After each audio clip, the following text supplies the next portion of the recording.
राधे राधे। हर हर महादेव। लौद मास, परशुत्तम मास और अधिक मास की आप सभी को हार्दिक हार्दिक शुभकामनाएं। परशुत्तम मास की एकादशी व्रत कथा का विशेष महत्व है और अधिक मास होने के कारण इसका महत्व और अधिक बढ़ जाता है। अधिक मास व्रत कथा इस प्रकार है। भगवान कृष्ण बोले, हे युधिष्ठिर, अधिक लौद मास की शुक्ल पक्ष की एकादशी का नाम पद्मनी है। इसमें मेरी और मेरी प्यारी वृषभानु दुलारी की तथा शिव पार्वती की पूजा की जाती है। इसकी विधि यह है, दशमी के दिन मिथ्या भाषण, निंदा आदि कुकर्मों का त्याग करें, रात्रि को भूमि पर शयन करें। इसके महात्म्य की कथा सुने। और त्रेता युग में एक महास्मति नामक नगरी में कृतवी नामक राजा राज्य करता था। उनकी 100 स्त्रियां थीं, पुत्र एक भी न था। पुत्र प्राप्ति के लिए पुत्र से बड़ा दुखी रहता था और यज्ञ आदि अनेक उपाय किए, परंतु पुत्र उत्पन्न न हुआ। अंत में यही विचार किया कि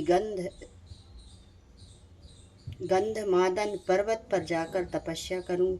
उसकी स्त्री ने कहा, मैं भी साथ चलूंगी। पति और पत्नी दोनों ने गंधमादन पर्वत पर जाकर 10,000 वर्ष तक तपस्या की, परंतु सिद्धि को प्राप्त न कर सके। राजा रानी दोनों का मांस सूख गया, हड्डियों का पिंजरा रह गया। रानी ने विचार किया, अब महापतिव्रता अनसुईया की शरण में जाकर कोई और उपाय पूछूं। ऐसा विचार कर अत्रि मुनि की पत्नी अनसुईया के पास आई।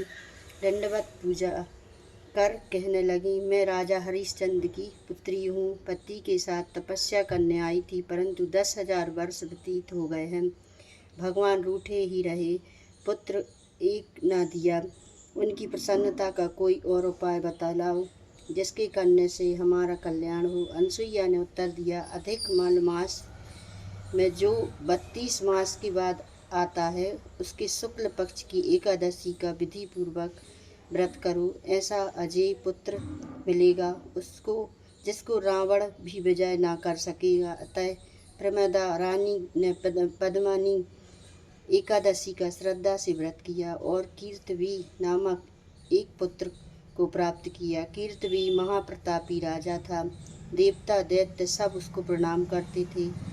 रावण जैसों को विजय कर उसने अपनी जेल में बंद किया था। पुलस्त्य मुनि के कहने से उसे छोड़ दिया था। अतः सूत जी ने 88,000 ऋषियों को यह कथा श्री नैमिषारण्य वन में सुनाई थी। जैसे अनेक रुई के पर्वत हों और एक चिंगारी अग्नि की हो, वैसे अनंत जन्मों के पाप हो और एक पद्मनी एकादशी व्रत का फल हो। दोनों एक समान शक्ति रखती हैं।